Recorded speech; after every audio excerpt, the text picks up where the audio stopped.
To have you guys with us. Let's go to the blue corner right now. He's weighing in at 140 pounds. He is from Quito, Ecuador.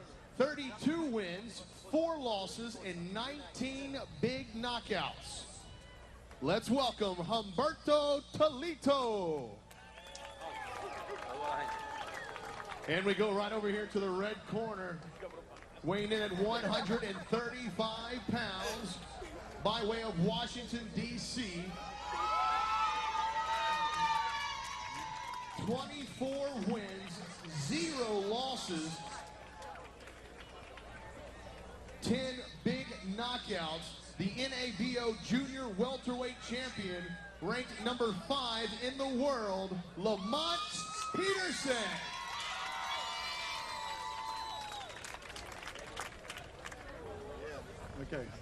Okay, gentlemen, I gave you instructions earlier. I want a good, clean fight. Protect yourself at all times. Obey my commands. Both trucks are good. Touch them up. Let's have a good fight. Randy Phillips, actually one of the judges. That is Gary Ritter. He is the third man in the ring as we take a look at the tail of the tape. Let's see how these fighters match up. Lamont Peterson and Humberto Toledo. Peterson at 23. He's 5'9", 140 pounds with a 73-inch reach. Toledo at 28, 5'6", 141 and a half is what he tipped the scales at, and he has a 68-inch reach. So Peterson, on paper, a 5-inch advantage over Toledo. We're underway quickly. Lamont Peterson goes to work. He is a tactician. He is a surgeon. He'll work upstairs. He'll come downstairs. Just a fine-tuned machine. Yes, I've had the opportunity to watch Lamont fight on a number of occasions. But this is the first time. Quickly, Toledo down to a knee. Again. Wow. Right off the bat.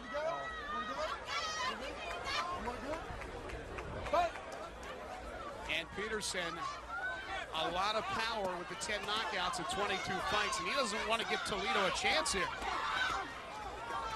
Nice combination. Again, body shots. He'll go upstairs, and let's see if Toledo has a fighter's chance in this one. It doesn't look like it here early on. No, it doesn't. I've never seen Lamont come out in such high intensity. Usually he breaks your fighter down, boxes him, gives him a boxing lesson, and then he takes him out. But this is excellent, though. Toledo last fought on September 28th, so he's certainly not rusty. Won by points over Luis Cardozo in Atlantico, Colombia. He's been training for this fight for about a month and a half now.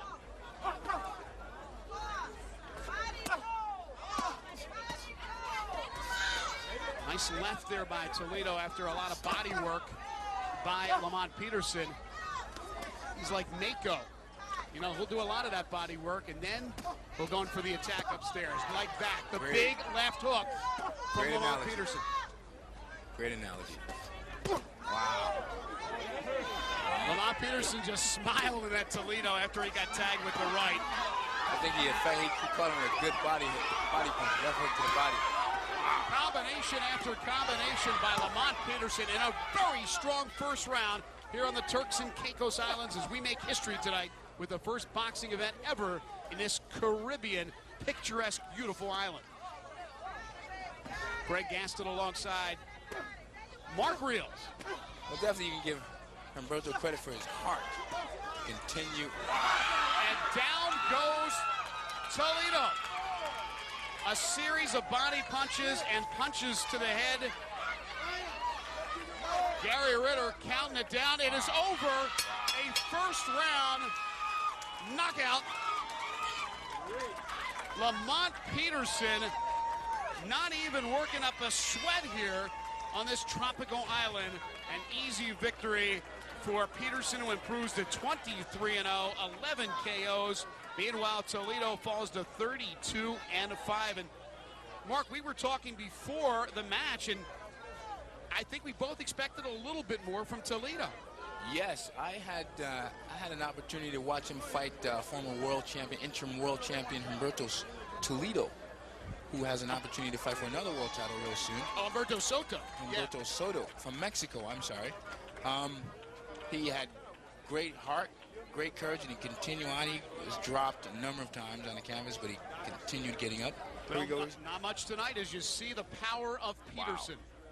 Wow. That was a big body shot that Those took are him down. debilitating body punches where you can't move, you can't breathe sometimes. So, I mean, you still got to give him credit. He tried to get up, and safety of the fighter from the referee, Mr. Jerry Ritter. Well, getting back to Toledo, in May he lost the IBA lightweight title by unanimous decision to a two-time world champion, Stevie Johnston, in Colorado. So this guy has been in with good fighters. Yes. He is a good fighter. But again, you are looking at one of the young studs in the world of boxing in Lamont Peterson. Yes, I think every time the guys get in the ring, they are making a statement. We are ready. We are coming. And I'm very happy for both brothers. I'm happy for Lamont. He showed his ability, what he's going to do, what he's about. Good job. Let's get the official time of the knockout. We go to ring announcer Brandon Martin. 2 minutes and 28 seconds in the first round. Your winner by knockout, Lamont Peterson. As I said, Mark, he's a tactician, he's a surgeon, and guess what? He's 23 years old. We'll take a quick break. We will come back with more boxing action from the beautiful Turks and Caicos Islands right after this. Once again, Prize Fight Boxing and John Wright presents Battle at the Beach. We are now moving on to 8 rounds in the lightweight division. In the blue corner, weighing in at 140 pounds from Cartagena, Colombia, a record of 27 wins, 6 losses, and 18 big knockouts, Oscar Leon. Now we go to the red corner. Weighing in at 135 pounds, hailing from Washington, D.C., 24 wins, 0 losses, and 17 big knockouts, Mr. Anthony Peterson. Refereeing this event will be Bill Clancy. Bring it in, Anthony. Barry. All right, gentlemen, we went through rules in the back. I demand a good, clean fight. Protect yourself at all times. You must obey my commands. Both your trunks are high. I'm going to allow punches at the very top only. Only the top. Touch gloves. Good luck. Buena suerte. Yeah, there you go. Thorough instructions from one of the best, Bill Clancy. Here's the tail of the tape. Anthony Peterson at just 22, 5'8", 135, with a 73-inch reach. Oscar Leon is 33. He's 5'6", 138, and he has a reach at 67 1/4. So again, statistically, Peterson, a much longer reach. He's also 11 years the junior of Oscar Leon. One thing to point out here, Mark, is that Leon is a southpaw, and right away he goes after Peterson. It's not that Peterson hasn't faced southpaws before, he has, but again, that always provides something different for an orthodox boxer. Always. However, what I say about certain fighters, like a Lamont and Anthony, other than Shane Mosley, a Oscar, a Floyd, those are God-gifted talent fighters. This guy here, when he comes to fight, he loves fighting. It's just like when you take a 5-year-old kid to the candy store. He loves to fight. This is something that he loves. So I don't see any issues that he may have. Oscar Leon trained 4 months in Colombia, 1 month in Miami recently, getting ready for this challenge of Anthony Peterson. El Artista in the black trunks with the silver trim, and Peterson in the red and the gold trim. Barry Hunter, the trainer and manager for Anthony Peterson, and Eufacio Gonzalez is the trainer for Oscar Leon, who basically manages himself. Pedro Calerio also in his corner. Bill Clancy will break up the 2. This one's scheduled for 8 in the lightweight division. I think this is a very competitive bout here. You get to see both fighters showing their skills, their abilities, and their heart. Both have tremendous punching power. Nice combination there by Leon, who has 18 KOs in his 33 professional fights. Peterson, 17 knockouts in 24 wins. Again, no blemishes on his record. Last fight for Anthony, though, not a real impressive 8-round unanimous decision against Martez Logan at the Fitz Casino in Tunica, Mississippi. He's looking forward to putting on a show tonight here at the Turks and Caicos Islands. Well, again, with Martez Logan, even though he has his record deceives itself, there's a lot of experience. He's lost to a lot of great fighters, and it also is a good thing for Anthony. Like I said earlier, you learn when you're winning, you learn when you're losing. So, of course, Anthony Peterson learned something that night. It was still a competitive fight. I haven't had the opportunity to be there.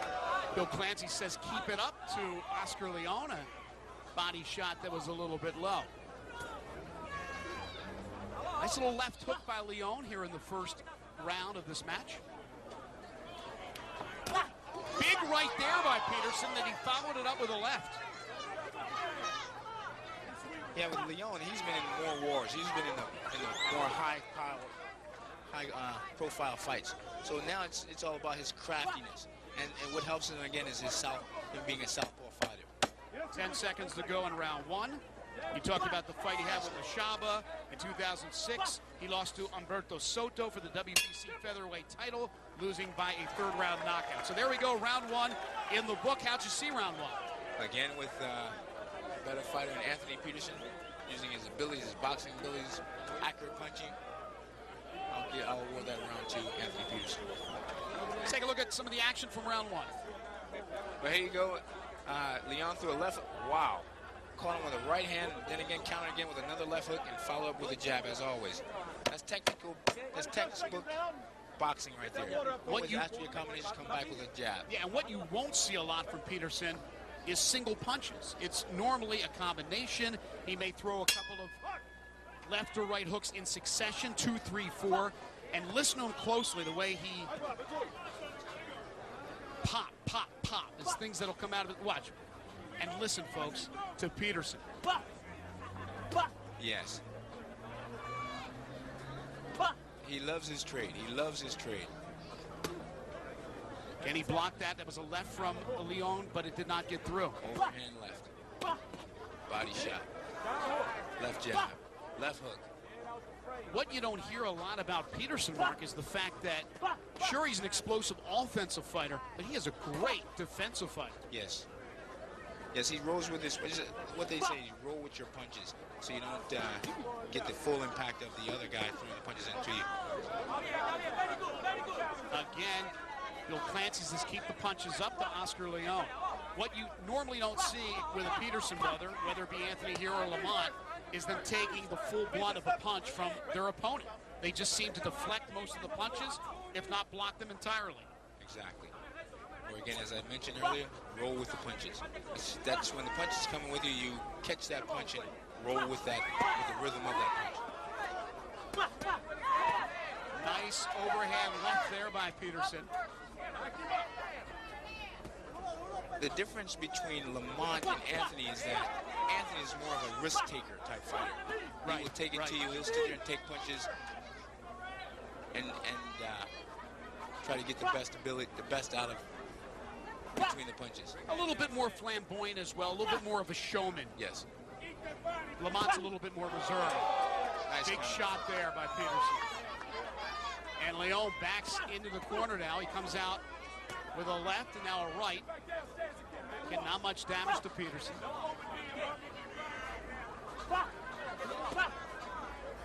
As you can see, he's always using that jab. He's in close, power punches. Just real strong, tight hooks. Right, short, crisp punches. Left hooks, uppercuts. Sounds like you've been to the gym a few times, Greg. Well, I used to. That's right. Too many pina coladas here, the Turks and Caicos Islands. What you won't see is him coming from his feet and throwing a punch with an uppercut that comes from 2 islands down the road. You know what I'm saying? He's basically as you said, what very you said. concise. Exactly. He plants his feet and he gets the full power out of those punches. You can see he's well conditioned. Probably no body fat on him. Again, a bit of a low blow. Seconds to go in round number 2. It's actually a very pleasant evening with a little bit of a breeze blowing, so the boxers certainly won't be fatigued by the heat. It's just not that oppressive type heat you may see and feel in the summer. So a good second round for Anthony Peterson. Did you see Peterson winning that round as well? I think the home fans can score that one. You're looking in the corner of Oscar Leon, who, by the way, as I mentioned, manages himself now, but formerly managed by Don King Productions. So you know this guy, to be a part of that stable, is a talented boxer, no doubt about it. When you're in his stable, you're getting real good fights and good exposure. Round 3, lightweight division scheduled for 8. Oscar Leon in the black trunks with the silver trim, and Anthony Peterson in the red trunks with the gold trim. I think you can see right here frustration from Leon now is that he can't do anything with Anthony. Anthony has that beautiful jab. If he can't hit him, he comes down to the body. Basically, he puts his hand up so he can get close to him, so he can get those punches off on him. How about that unusual punch from the squatting position? He came up and tagged Peterson. Again, that's because of his experience. He's crafty now. It's time to be crafty. He can't do anything with Anthony, so he has to be crafty. He has to figure out other kind of ways to get those punches in on him. And again, you just watch the incredible defense by Peterson as he'll block or deflect most of the punches thrown by his opponent, and that can be something that certainly frustrates somebody. Yes, exactly. As you can see, Leon can't do anything. And he threw the left hook, but all it did was hit the glove of Peterson. Right. Beautiful defense. And again, you listen to those pops, not unlike the veteran tennis player, who I think is now retired, Monica Seles, used to grunt when she would return or serve. Exactly what you're getting with Anthony Peterson. That's another way of getting out the full effective punch power. Beautiful right hand, counter right hand. Right in front of us, folks. Got a bird's eye view there, and Bill Clancy will break the two up. We're in round 3. From the Gus Lightbourne Sports Complex on the island of Providenciales, the beautiful Turks and Caicos Islands. Beautiful. Three jabs followed by a right hand. Good defense. Roll with the punches. Just nowhere to go. No opening there for Leon. Exactly. That was questionable, that one. It looked like it landed on the back of Peterson's head, but Bill Clancy says fight on. Nice left hook by Leon finally. Yeah, that one got through. Yes.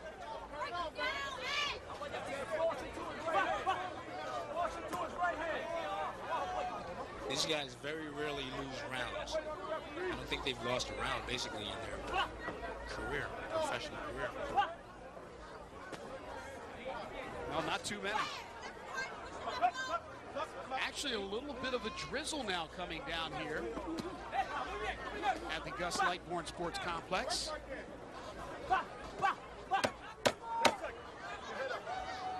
Leon again going into that crouch position. He did not take a knee. If he took a knee, it would have been a mandatory 8 count. Yes. Final moments of round number 3, and that'll do it for the 3rd round. As the rain starts to fall a bit here, another solid performance there in round 3 by Anthony Peterson. Mark, how'd you score that one? I think you answered that one. 10-9? Yes. You don't usually see Oscar Leon backtracking, but he did right there. Yeah.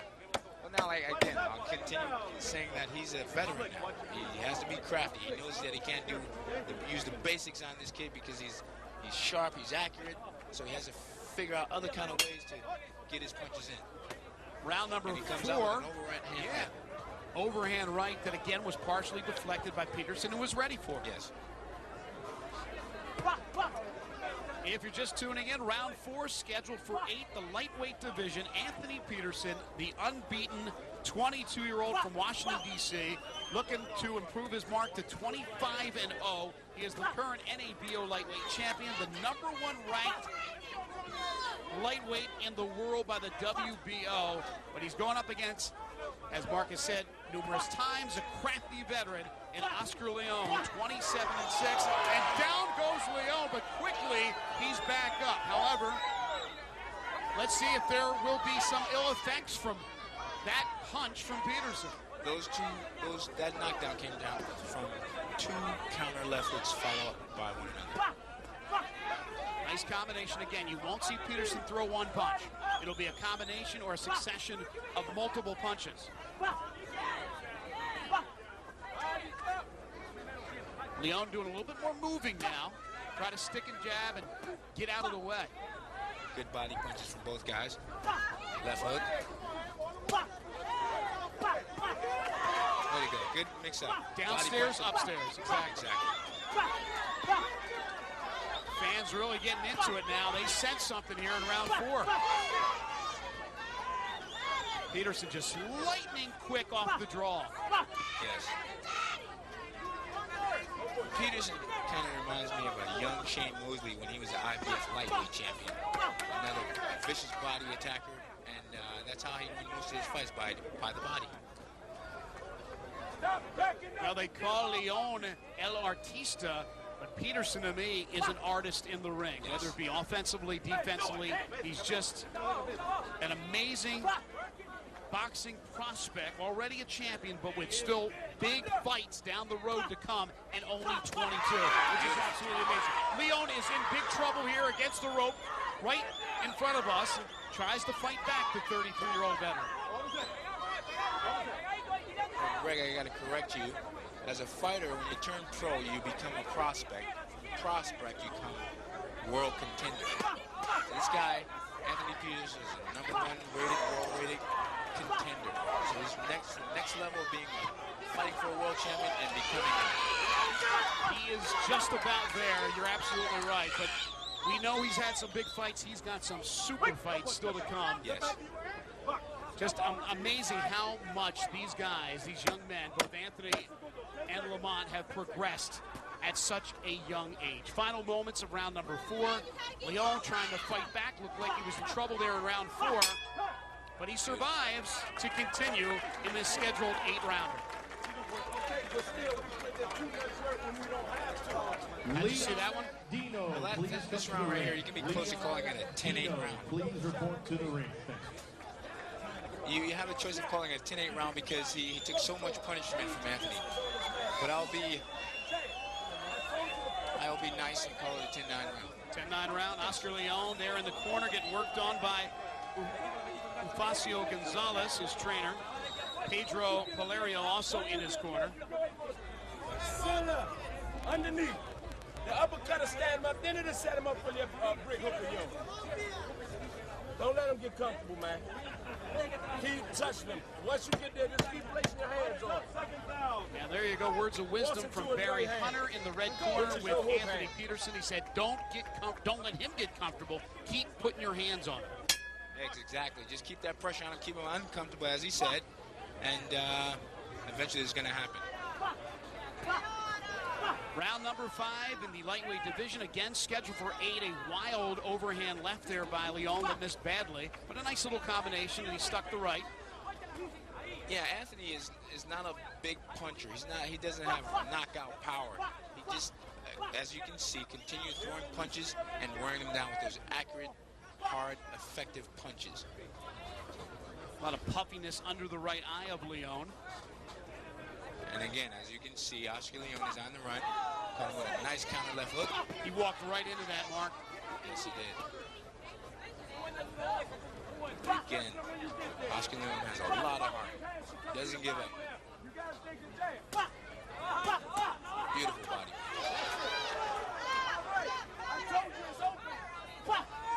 Nice uppercut there by Peterson. Again, Leon just doesn't have an answer, and it's got to be frustrating. Well, he's hanging in there, Mark, but again, he's not able to score on a consistent basis. It's his heart that has him hanging in there. It's his heart.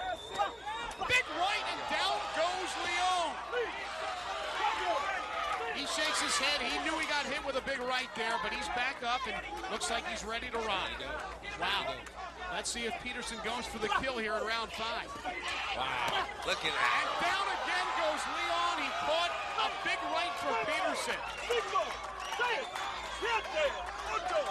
Back up is Leon.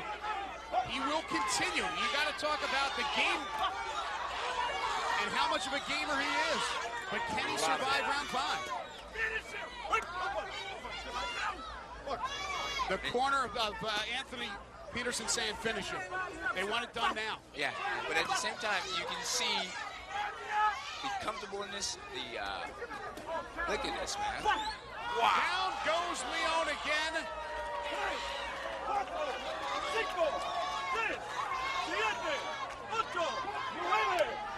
And it is over.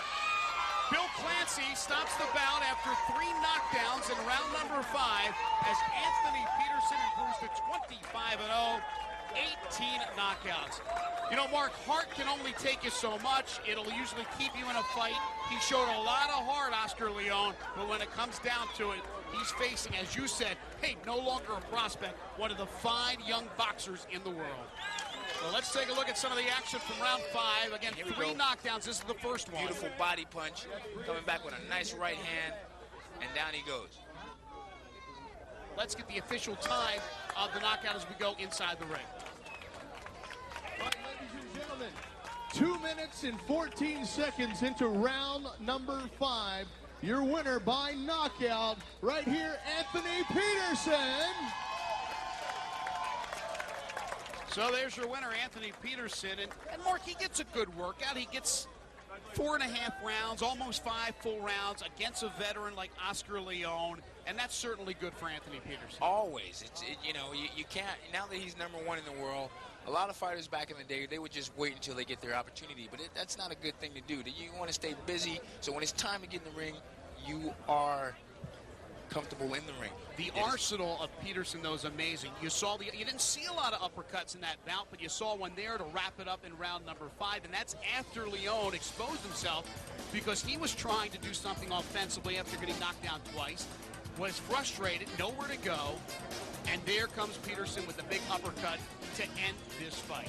Well, ladies and gentlemen, coming up next, the IBC Junior Middleweight World Championship. Stay with us from the beautiful Turks and Caicos Islands. Here we go. All right, it is now time for our main event. A scheduled 12-round fight. IBC Junior Middleweight Championship. 12 rounds. We go to the blue corner. He's weighing in at 154 pounds. He hails from St. Louis, Missouri. A record of 20 wins, 6 losses, 8 knockouts. Ryan Davis. Then we go over to the red corner. Weighing in at 150 pounds by way of Brooklyn, New York, with a record of 35 wins, 5 losses, and 25 big knockouts. Former 3-time world champion, Zab Super Judah.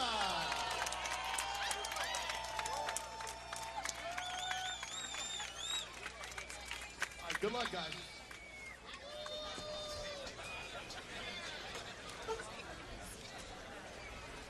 Gentlemen, Barty been over the roof, and it's my commands at all times. Any questions? Touch gloves and good luck. That is Randy Phillips. He's the 3rd man in the ring for this IBC Junior Middleweight World Championship. Davis and Judah.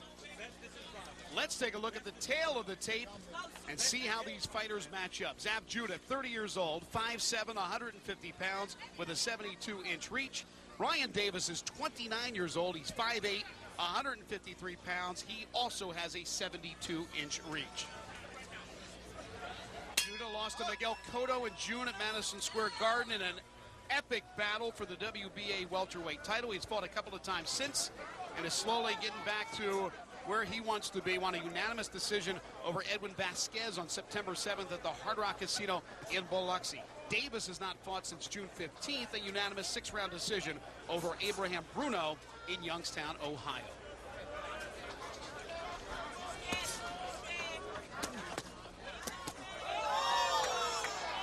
Zab Judah quickly to work against Davis. Yeah, I see this in this fight here that Zab's going to test his chin early and see what he's about. See if he's going to be able to stand in there and fight with a talented individual like by himself. Well, Davis has only been knocked out once. He lost by TKO in August of 2005 to Carlos Borquez, but he's pretty much a gamer in every fight of his career. He says he has been working for years and years to get to this point to have a chance at a title. And again, he told me in the dressing room that this is a win-win situation for him. No doubt about it. Meaning that if he wins, the world is his, and if he loses, it just depends on how he loses. If he gives a good standing account of himself, he can look to the future for some other fights and possibly a world championship again.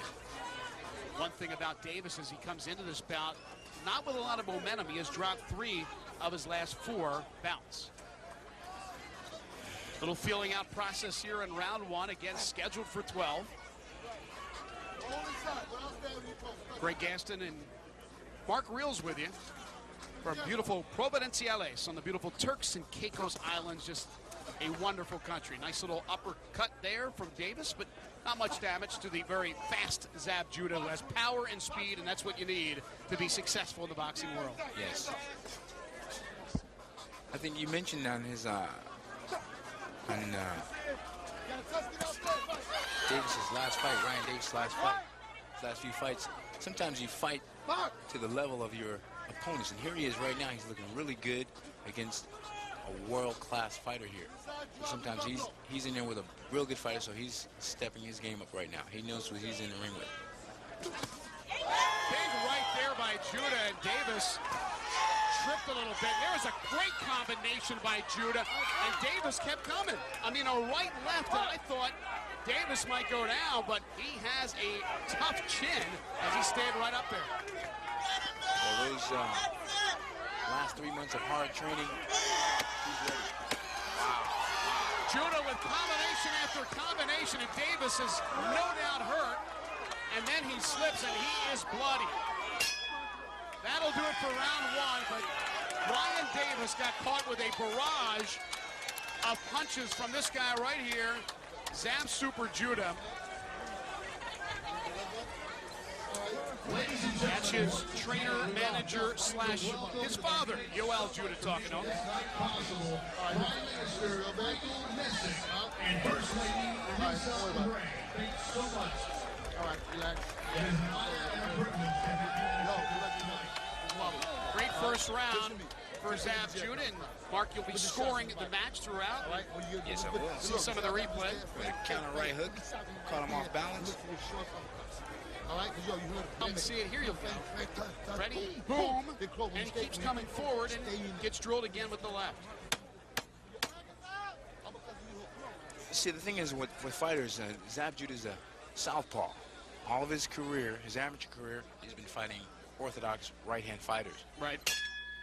With the right-hand fighters like Ryan Davis, he's been doing the same thing. So it's really awkward for him. It's more uncomfortable for him to be in the ring with a southpaw. The other thing is with Judah, he's world-class, he's fast, he has power, he's crafty. Look at that, beautiful jab. Round 2 scheduled for 12 in the IBC Junior Middleweight World Championship. Zab Judah in the blue trunks with the lighter blue trim, and Davis in the black trunks with the white trim. Judah doing a lot of damage in that first round, and Terry Davis, who's the father of Ryan Davis, also his trainer manager, did some corner work on his face because it looked pretty bad after round 1. Beaten and bloodied, but again, Davis will come out. He is a trooper. He hasn't worked this hard to get to this point to go down early, even against a super competitor and a super fighter like Zab Judah, the 3-time world champion.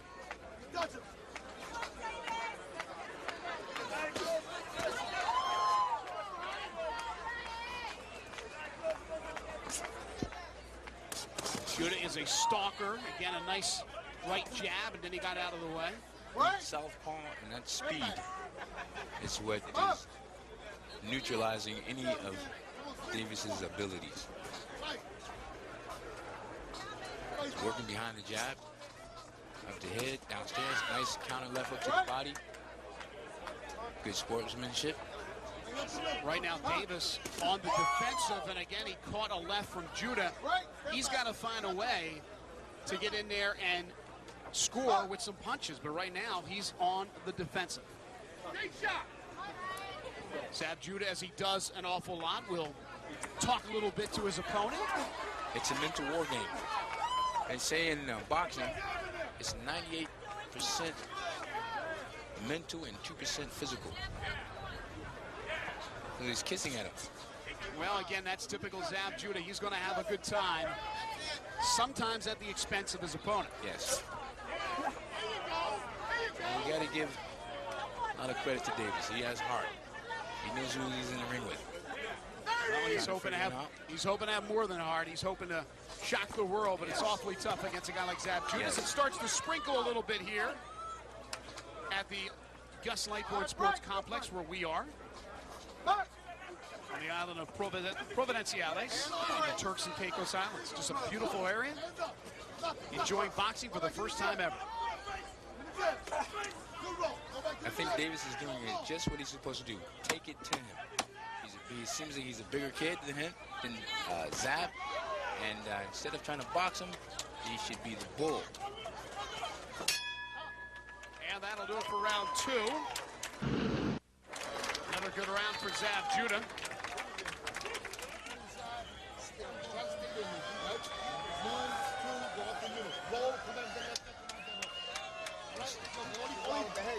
Huh? He's wild with the head. Okay, so you take the hands up inside. Right? You can use inside. You keep the hands up right there. You roll right. But look, last time you did, you come on top, in the body, up and down. Look for your uppercut. This is a sucker for you. Yoel Judah talking to Zab in the red corner. Always bring something back on top. Remember, to the head, to the body. When we saw the two Davises, Ryan and his father, Terry was talking about getting Judah inside and trying to score. He doesn't want this thing to be where Judah will hit and move, stick and run. He wants him to go inside and make it a brawl if he can. By the way, the cut is on the bridge of Davis's nose. It did not get opened up again in the second round. He did a nice job in fixing that cut up after round number 1. Exactly what I said earlier with Davis's corner. His father told him to take it to him. Bull him in. Be hard on him. And then again, you have Zab Judah with his boxing abilities, his speed. Hit and don't get hit. That's the name of the game. Easier said than done to try to bully Zab Judah. As always. Beautiful. And Davis caught the right, and they almost went through the ring right in front of us, right through the ropes, rather.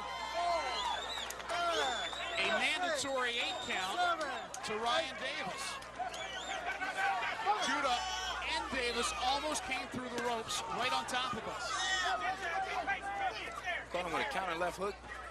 And then after the 8 count, he caught him with another counter right hook and a body punch, a right hook to the body. Well, that's exactly the dilemma that faces Davis. His father wants him to get inside and slug it out. But as you talked about, Mark, with Zab Judah, the speed and the strength, I mean, he can win fights this way as well. He has done that in the past. Yeah. The thing is, another thing is, a lot of fighters don't have to understand is, with an ability of Zab Judah, it's called counter left counter hooks. With Davis, him going in as a bull, he has to look out for his counter hooks. Great point. Big left again by Judah, then missed with a wild right. I believe Judah just got hurt with a counter uppercut. Judah just got hurt. Caught with a nice punch, nice uppercut to the chin. Davis. And Davis realizes it. Yeah, and Davis right in the ear of Judah talking to him. That's after Davis thought he got hit with a low blow. Yeah, now you see why Zab was holding.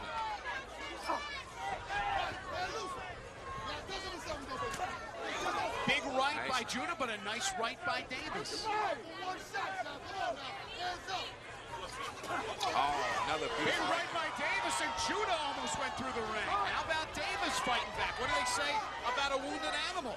Very, very dangerous. That's dangerous Ryan Davis. Yeah. You can see Judah has a bloody nose. He comes with a strong right hook. Right punch straight right across to the nose. Big body punch there by Judah, but you're absolutely right, Mark. Judah bleeding, as is Davis. This is only round 3, and it's scheduled for 12. Judah's still hurt. Oh, beautiful body. Couple of body shots there by Ryan Davis. Zab with a big left.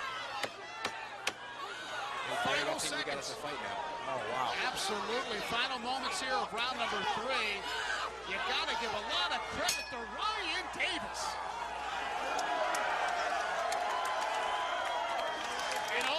is a pro-Judah audience, Davis is getting a lot of support and a lot of respect for that round. He was hurt early in that round, and then, as you said, he countered, hurt Judah himself, smelled the blood, obviously couldn't put him away, but he did a lot of damage. How'd you see round 3? Exactly. So that was originally a 10-8 round in favor of Judah, but being that Ryan Davis came back so strongly, I gave him a 10-9 round in favor of Judah. So you still like Judah in that round, yes, although Davis came back very strong. Again, it was a 10-8 round originally. It was a 10-8 round, so that was 2 points for Judah, but Davis came back strong. We give him a point back. Again, Mark, unofficial scorecard. Judges are Bill Clancy, Gary Ritter, and Reese Mullins. If it goes to the cards, they will be the ones deciding this bout. Right. You can hear in the background of Judah's father telling him, don't pull straight back. And that's basically what caught him with that straight right hand. He pulled back. The rain is coming down a little bit harder now as we've hit round 4 of the scheduled 12 round. All right, go get that cover stand. All right. Wow. Now Randy Phillips, not only having to referee this bout, is also going to have to be aware of how slick the canvas gets with this rain coming down, because that could be a factor, and that could injure one or both of the boxers. A lot of fans running for cover. But the boxers continue, and we continue here as well. Yes. Davis with a nice body shot, and then Judah with a big left hook.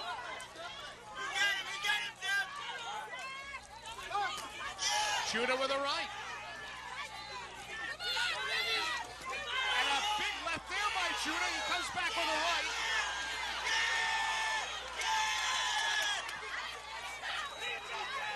Fans are going bonkers here right behind us.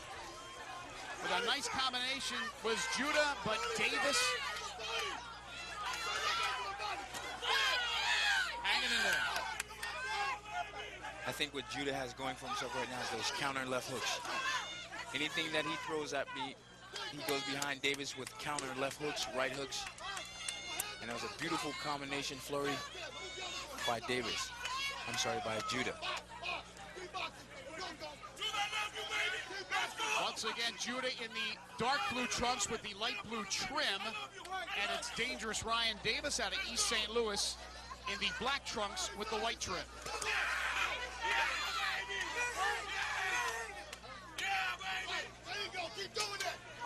Both from tough neighborhoods. Judah from Brooklyn, New York, and Davis from East St. Louis. These guys have been fighting for quite a long time. They grew up in amateur fighting, and obviously a long-time professional is Judah now at the age of...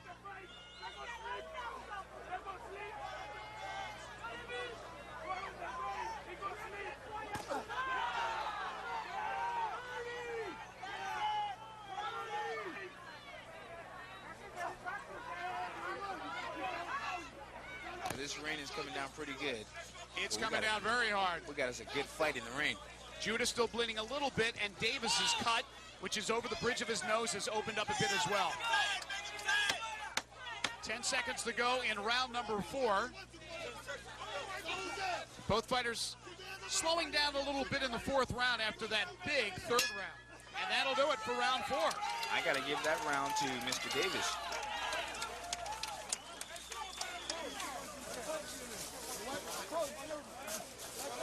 A lot of work being done now Don't blow. on the canvas as you listen in. How you feel? Excellent.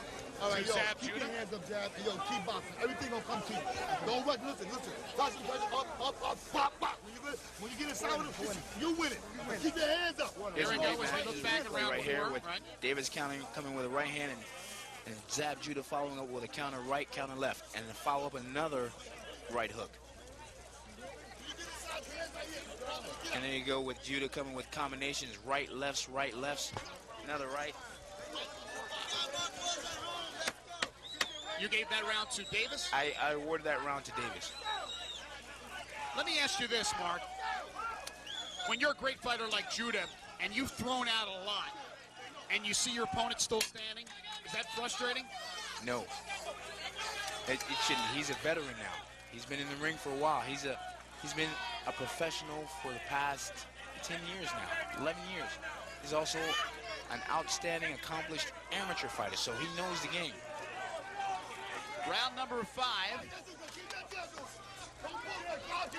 The rain continues to fall at the Gus Lightbourne Sports Complex. We're in Providenciales on the Turks and Caicos Islands. Greg Gaston and Mark Reels. Hope you're enjoying boxing here for the very first time in this part of the Caribbean. Yes, I am, in the rain. I know you're enjoying it. I hope all our viewers are as well. And we got a good one for the IBC Junior Middleweight World Championship. As we mentioned, Zab Judah's trying to win his 4th World Championship. Ryan Davis is trying to make a name for himself, shock the world, and win his first. Well, I think he's accomplishing something. I think he's earning the respect of Zab Judah. He's not talking as much right now. No, I think he punched him in the mouth and cut that out. We got ourselves a fight here. No doubt things have slowed down here in the last 2 rounds after an amazing 3rd round. Both fighters probably trying to catch a second win, and we got a long way to go.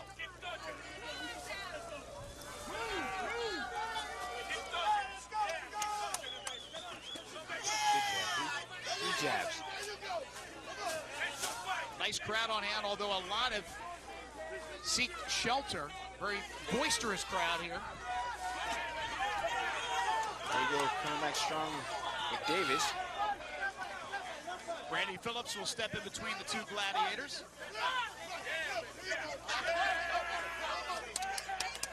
I don't know what Zab Judah expected, but he has certainly gotten a lot from Ryan Davis. A tough competitor. Yeah, well, basically a lot of fighters, you would, no disrespect to Davis, but you would rate him a C-level type fighter. But a lot of these C-type fighters, when they get in the ring with world-class guys like Zab, man, they step their game up so high. Great point. And I mentioned he had lost 3 of his last 4, so I don't know what you can expect from this guy, Ryan Davis. Judah with an uppercut. I don't think it hit him flush there. Or if it did, Davis wasn't fazed by it. I think Davis is in the best condition of his life. Both fighters in terrific condition, no doubt about that. Both dancing around here in round 5, but not throwing many punches. In fact, Davis has not thrown many at all. Final moments of round 5. There's a nice body punch by Judah. Here's that counter right hook. Again, a glancing blow, but it did score. And that is round number 5. How'd you see round 5? That was a round for Judah. Hang on. Just using his boxing abilities, hit and don't get hit as much as he possibly could. And that's what I counted. Through 5 rounds, you have Judah up 4 rounds. 4 rounds to 1. 4-1. We'll go back, take a look at some of the action from round number 5. Well, here we go right here with Zab jumping. Beautiful counter left hook, uppercut, I apologize. Nice accurate punch. Now that's the name of the game. Hit and don't get hit. And I think after that round number 4, round number 3, after he dropped him, he thought the game was over. And Davis was in there. He came back and hurt Judah. So I think Judah knows that he's in for a fight. He knows he's in for a fight, and certainly Ryan Davis knows he can hang with Zab Judah. At least he has so far through 5. We are in round number 6, again scheduled for 12. The IBC Junior Middleweight World Championship on the line. Well, here you see right here with Zab Judah, he's using his boxing ability. He's using that beautiful right jab. What we say, and sometimes we differentiate chess. Whenever in doubt, you move the pawn. And here it is. His right hand is his pawn. Whenever you're in doubt, you stick it out. And it's that beautiful jab. Hit and don't get hit. Here's that jab.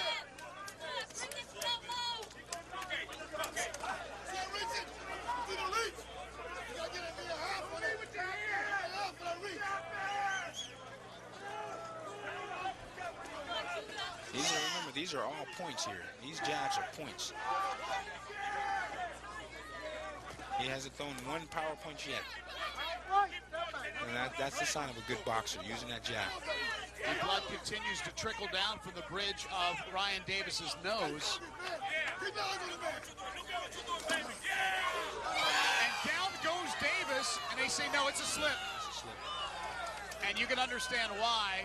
Both of the fighters running into each other on a slippery canvas. There's a nice left by Judah. Counter right hook again. He's been very effective with that counter right hook.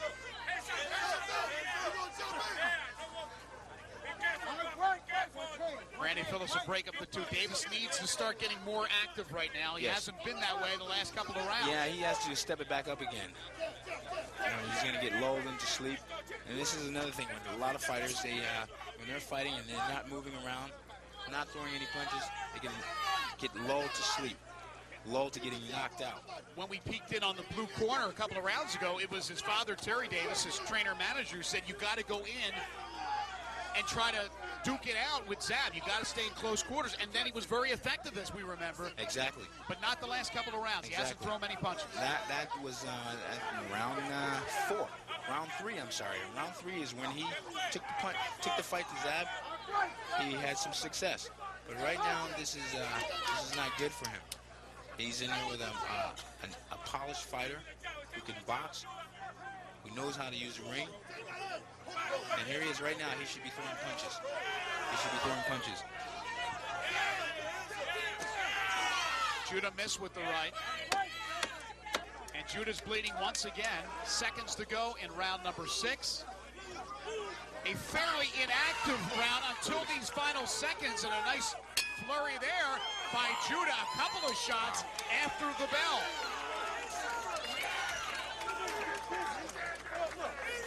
Not a lot of activity, as I said, in that round, Mark, but that has to be Zab's. Yeah, that was definitely Zab's, because the ring generalship, again, I mentioned earlier, there's 4 criteria of scoring a round. There's clean, hard punching, effective aggressiveness, ring generalship, and defense. Let's look back at some of the action from round 6. Counter uppercut with that looked more that was a slip, but it could. Well, they called it a slip. They called it a slip. It could have been either way. Here we go. Ryan Davis throwing punches with nothing hitting him, and here we go with Zab coming back with a nice 5-punch combination, and out of those 5, 3 punches hit him. It was a nice combination for scoring. I don't think it did much damage physically to Ryan Davis, but certainly a lot of that will take its toll eventually. I think that Davis needs to take this fight to Zab. He needs to be the bull. Right now, we would clarify Zab Judah as being the matador and Ryan Davis being the bull. But Ryan Davis is not fighting. He's giving away rounds. Round number 7, the IBC Junior Middleweight World Championship on the line. Zab Super Judah, the former 3-time world champion, in the dark blue trunks with the light blue trim, against dangerous Ryan Davis in the black trunks with the white trim.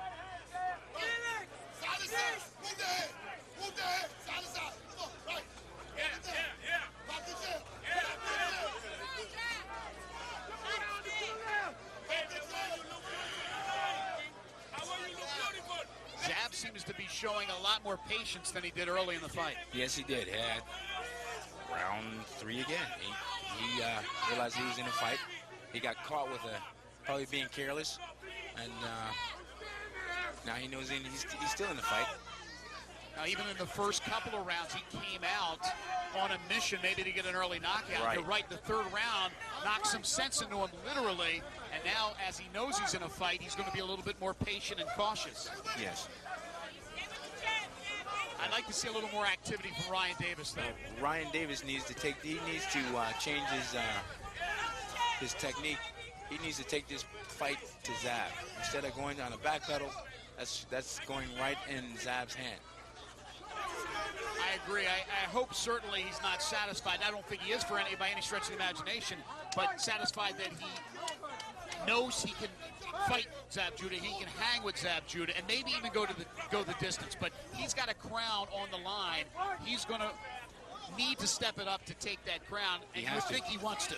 When he looked good, he looked world class in the first 3 rounds, and he's confused or he's dead tired and he doesn't know what to do. A lot of leaning there by Davis. He may be a little winded, trying to loosen up his arms and get a couple of body shots in, but Judah did a good job holding him. Yeah. The one part of the body that you cannot miss from hitting is the body. You know, the head moves is like a swivel, so sometimes you can't hit that. But he should go to the body. Try to slow Zab down. Beautiful that is body. A low, no. That was more borderline. That was right on the belt. Now, Ryan Davis doesn't think so, but Randy Phillips agrees with you, Mark.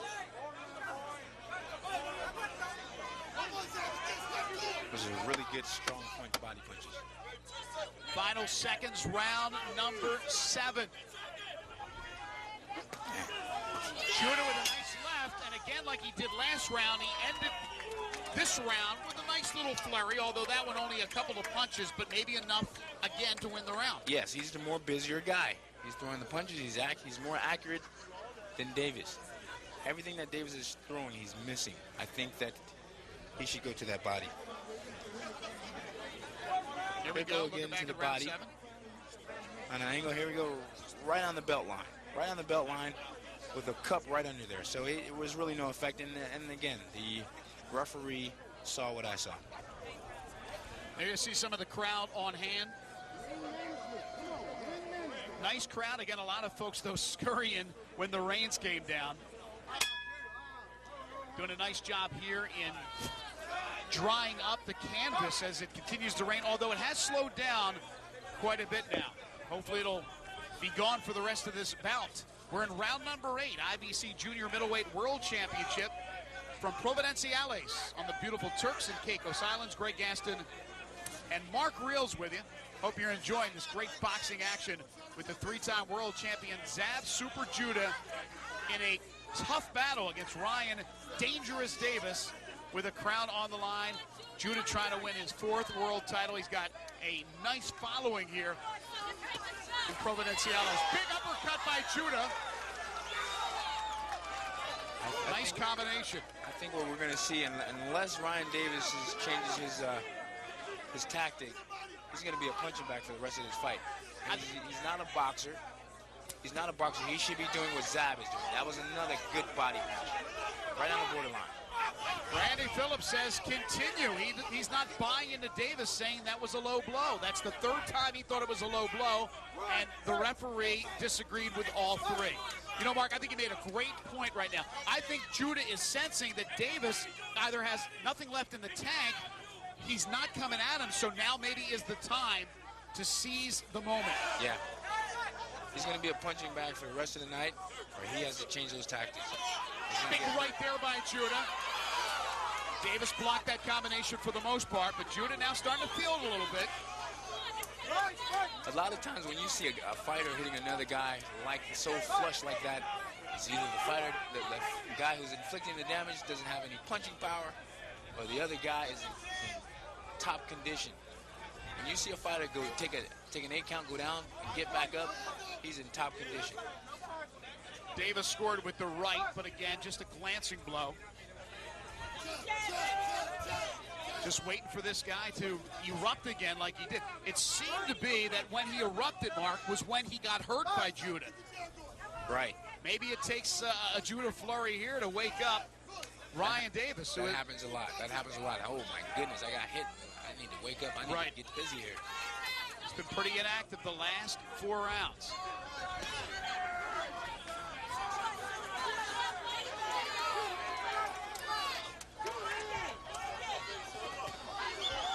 There's a nice right by Davis that got through.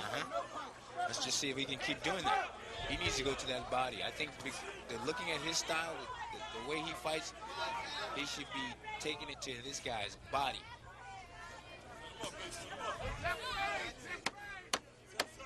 Ten seconds ago in round number 8.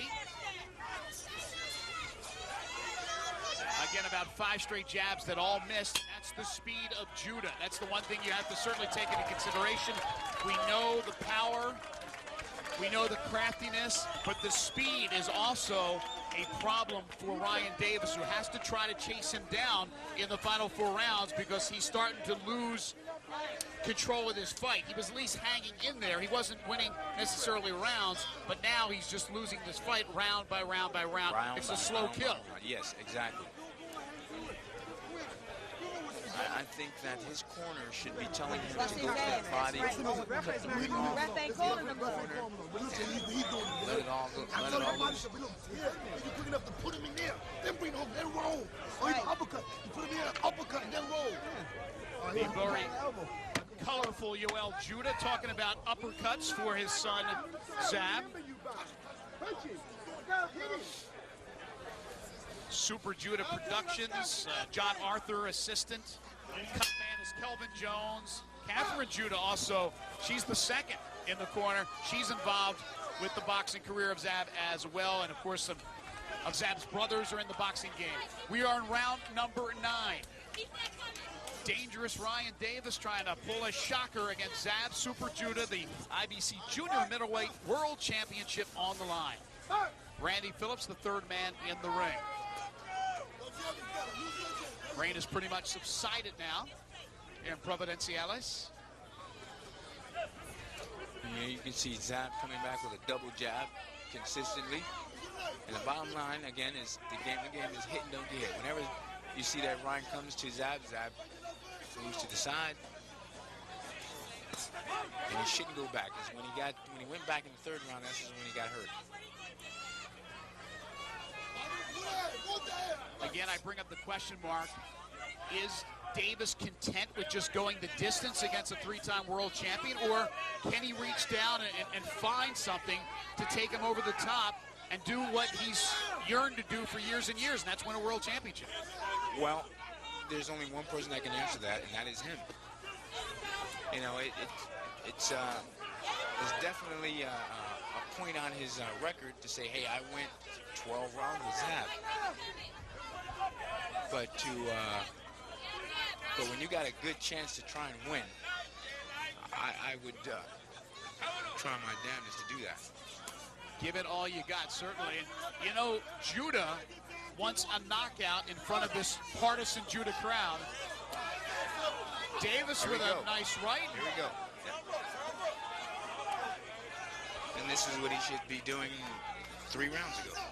Judah doing a good job, though, holding him back. Davis missed wildly with the left, and again, Judah doing some holding now. Doesn't seem to be much fatigue. Again, these two boxers in tip-top shape.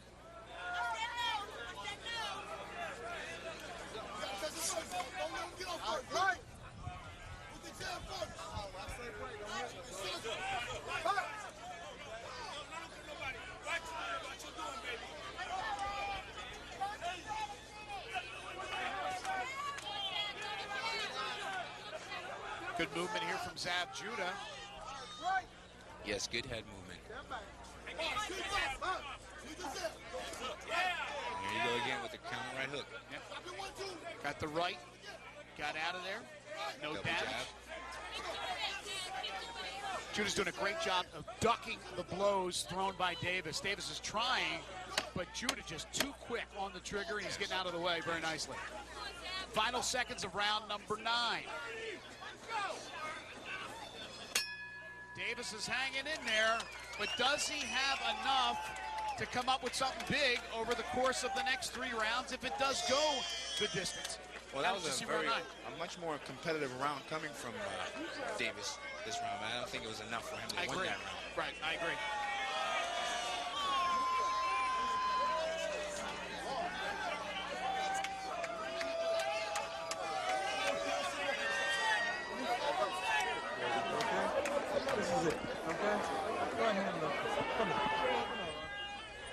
Here we go as we look back at round number 9. Again, a little bit more active was Davis, as you said. With the body punch, good body punch there. Another body punch on the other side of the body. And there we go.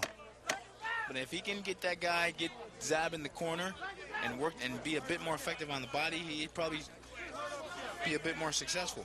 He has 3 rounds to go now. Round number 10. Again, we're in the Turks and Caicos Islands, Providenciales to be exact.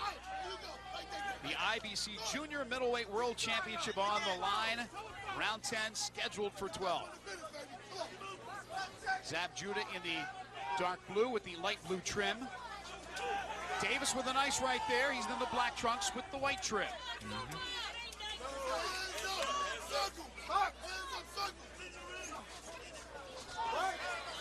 Well, Judah ducked the punch and almost threw him out of the ring.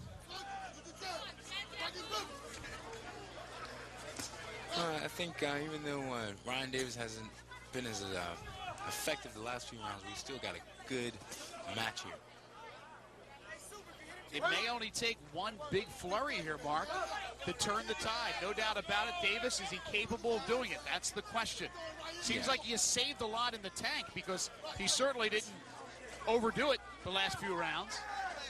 Let's see what he's got left. Right. Well, you know, through Zab Judah's career, he's always had a suspect chin, but it's always from world-class opponents. Right. Well, what he definitely has is that speed at the age of 30. He hasn't lost a step, and he's just able to move out of the way of danger. Again, Davis tries the left, Judah ducks, tries to counter with the body punch. Blood continuing to flow from the bridge of the nose of Davis, who just ate that jab. Got a cut on the bridge of his nose. Happened in round 1.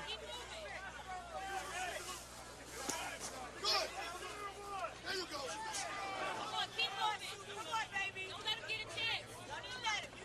Keep it up. Come on. Okay, this is where he Davis got him with the right, and Judah quickly spins him around. And that's because of him losing focus, looking in the crowd and smiling. He needs to stay focused. Big uppercut. Nice uppercut. I think his father has been asking for that for about 2 rounds ago.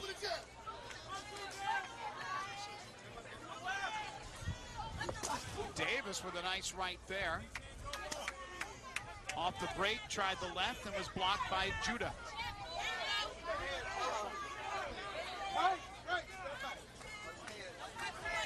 Judah again continues to bleed from his nose.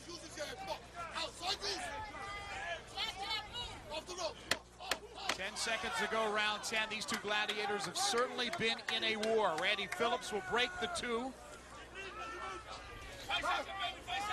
right on, 2 points. Gladiators and war. Well, we have 2 rounds to go in the scheduled 12-rounder. Zab Judah seems to be in control, but it's been a lot harder than you would have thought, as it's been a very game.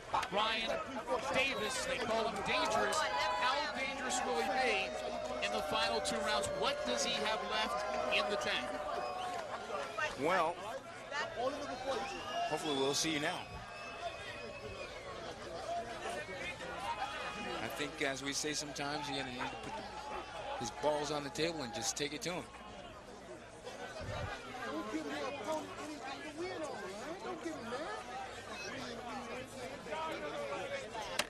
Well, there you hear Yoel Judah talking about just score points. Stay active as we see some of the action from round 10. Yeah, that's exactly what he should do, too. That's what you always should do. Stay in the ring, stay in the fight. Don't give up rounds, because you never know, as we saw earlier, what the judges may come out to. I think Ryan Davis slipped a little bit on the canvas, a little bit slick where the logos are. And he caught Judah there with a left to the side of his face.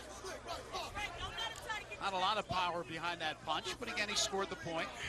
Well, I think again that Davis should be taking it to him. He got caught with a counter right hook from Zab. He should be taking it straight to Zab instead of trying to box him. Right, but that's the danger, coming in close and getting caught with that counter, because Judah's so quick. Very true. However, there is always, when I was a fighter, there was a guy with a great counter left hook, Oscar De La Hoya. Hey, whatever happened to that guy? Pretty good boxer. He's hanging around somewhere. Now, there's always ways. There's always a way to get through that. You have to be aware of that. If I go through here and this guy catches me with this counter left hook, I still got to go through, but I can't get caught with that counter left hook. He needs to work that out.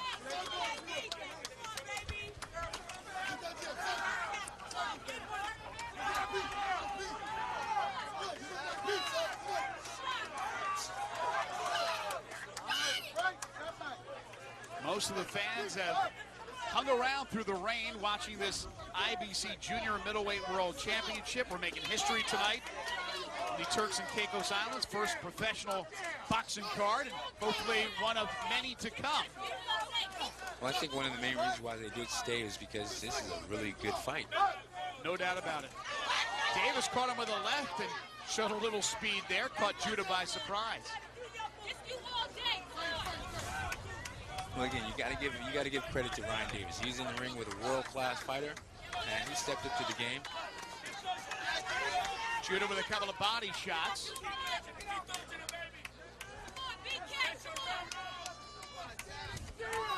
Yeah, right now he should be taking it to Judah instead of what we call flexing and posing. Judah's 25 knockouts in his 40 professional fights. Davis, 8 KOs in his 26. Randy Phillips again, third man in the ring, breaking up the two.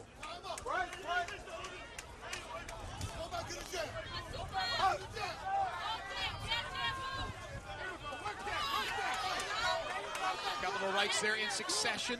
Couple of jabs there by Zab Judah. Nice right. Counter right. Final moments of round number 11. Now, Mark, you're so right with in what you say about that counter right of Zab Judah, and then the combination, the little flurry at the end of each round. So as his father told him, stay active, score points, that's what he's doing. So you would see right now that this is pretty much in Zab Judah's control as long as he doesn't do anything foolish out there. Meanwhile, Ryan Davis, who has worked his tail off to get to this point, has to lay it out there on the line. He has to lay it on the line, but then again, it's always easier said than done. We're not in there with him. No, we're not. And again with Zab Judah, he's a world. Here we go again with a counter left hook from Zab. Some of the beautiful sights here on the islands. And then again, with Zab Judah, he's a world-class fighter. He's been 10, 12 rounds many a times. I don't think Ryan Davis has been past 8 rounds. I mentioned in Judah's last bout, he went the distance, 10 rounds with Edwin Vasquez on September 7th. 12th and final round, the IBC Junior Middleweight World Championship on the line. Zab Super Judah in the dark blue with the light blue trim, and Davis in the black trunks with the white trim. We just caught Zab Judah with a nice 1-2 punch, one strong right-hand punch. But I think Judah knows. He just, let me stay out of the way, and let me try and stay busy. Keep catching with some good punches, but don't get caught with something stupid. Again, that wasn't a great jab, but jab and run. I mean, get out of there. You have control. Don't do anything foolish. Meanwhile, Davis, he has to become that bull you talked about. Exactly. He has to stalk him. Stick him on, get him to the ropes, and just lay it all on the line. Judah has been in a war, no doubt about it. Davis trying a couple of body shots. Not much damage to Zab Judah.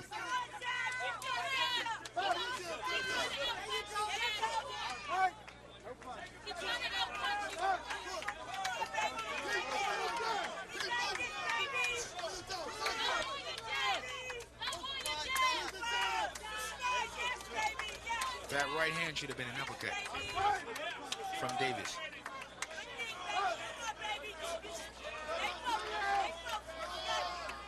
Davis has certainly shown a lot of heart. He's hung in there tough. Yes. He had a nice flurry himself in that third round where he hurt Zab Judah. The problem is he didn't have anything else the rest of the way. I mean, he's had a couple of shots, but basically it's been Zab Judah in control. Pen lightning strike here for Davis. Time winding down in this bout. And Randy Phillips calls a time for him. I think they're going to work on Zab Judah's glove. Actually walked him to the wrong corner. Now take him from the blue to the red, but he's okay now. And Judah with a little spin move there. Mm-hmm.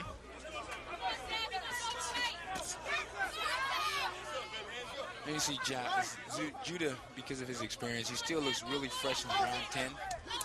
This is new water. This is new grounds for Ryan Davis. He needs to take it to him instead of flexing and posing. We got to give him a lot of credit, man. He came in there and gave it his best. Judah missing wildly with the right.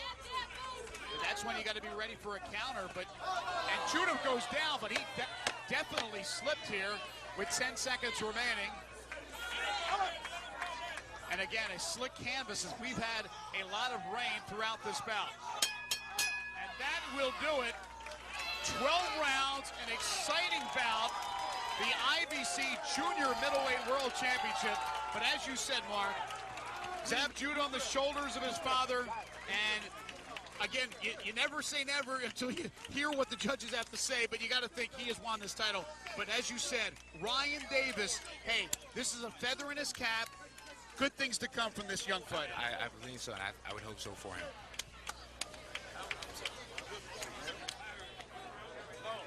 Again in the final round, as Judah goes down, you see Davis trying to stalk and Judah backpedaling a little bit, and rightly so. He's in control. He certainly doesn't want to get caught with a big punch from Davis, and you see him slip. And now let's go ringside to Brandon Martin and get the decision. All right, ladies and gentlemen, once again, welcome back to the beautiful Turks and Caicos Islands. We'd like to thank John Wright and Prize Fight Boxing for bringing boxing back to the islands.